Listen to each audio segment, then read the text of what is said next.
Hey guys, welcome back. So just a quick video, kind of an update to some of the previous videos I've done in the past. So some of the things I've changed on this bike since the last time you guys have seen it is going to be one of the more expensive pieces is going to be the Kiriakin hyperchargers. So these guys have been on my to-do list for some time. They're on both sides, of course. You'll see it right there. And so these have the butterfly plates that are operated by vacuum, and they will open and close based on engine RPM. One of the other things, so those guys was close to $1,300 between the charger, hyperchargers, the adapter plates, of course tax and shipping.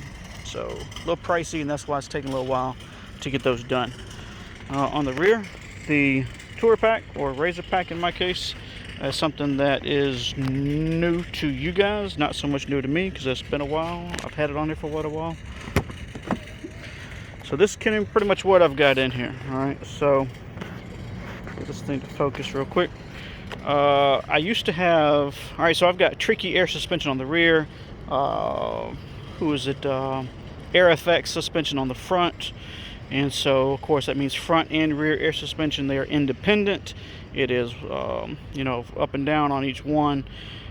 Because of the weight that I have, not in just the fiberglass, but the speakers, the amps, the battery, and every damn thing else in between, this bike's a little heavy, obviously. So the 98 or 97 Veer that I was running wasn't really pushing enough air volume that I needed.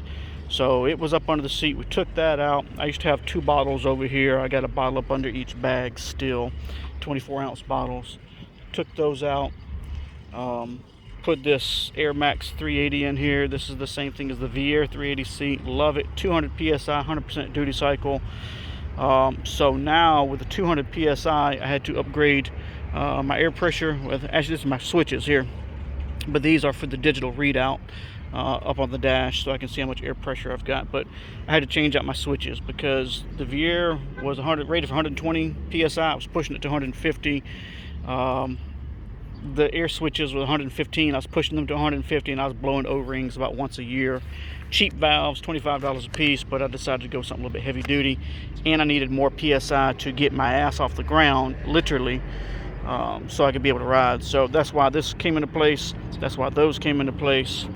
And I changed out. This is a replica of the VU4. So I'm only using two. I'm actually only using those two, because that way if I'm out on the road and I burn up a relay or a switch or contacts and one port doesn't want to work, I can just switch right over to another one and keep going. So DS18s, you guys seen those there. Those are the Candy 4.4 series. Love those guys. I had 3, went down to 2 because I needed to try to get rid of some weight. Not sure if you guys have seen inside my bags. So those are PRV 8s, not 18s. And then DS18 8 mids on the front with tweeters. Same thing up front, but these guys are the 6.5 version with, of course, more tweets. So the biggest changes you guys haven't seen but are seeing now again is going to be the Kiriakin hyperchargers, and then pretty much the tour pack, razor pack with everything inside it. So been a lot of work trying to get all that shit fitted in there and get it stabilized. So anyway, that's what it is. Give you a quick overview real quick. I've still got to get my side bag covers.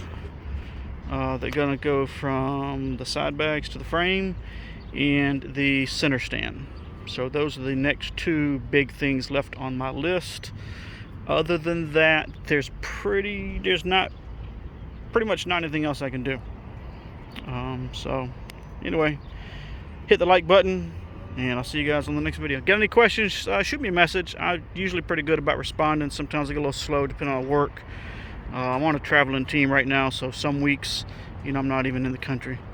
But anyway, hit me up, and I'll see if I can help you guys out.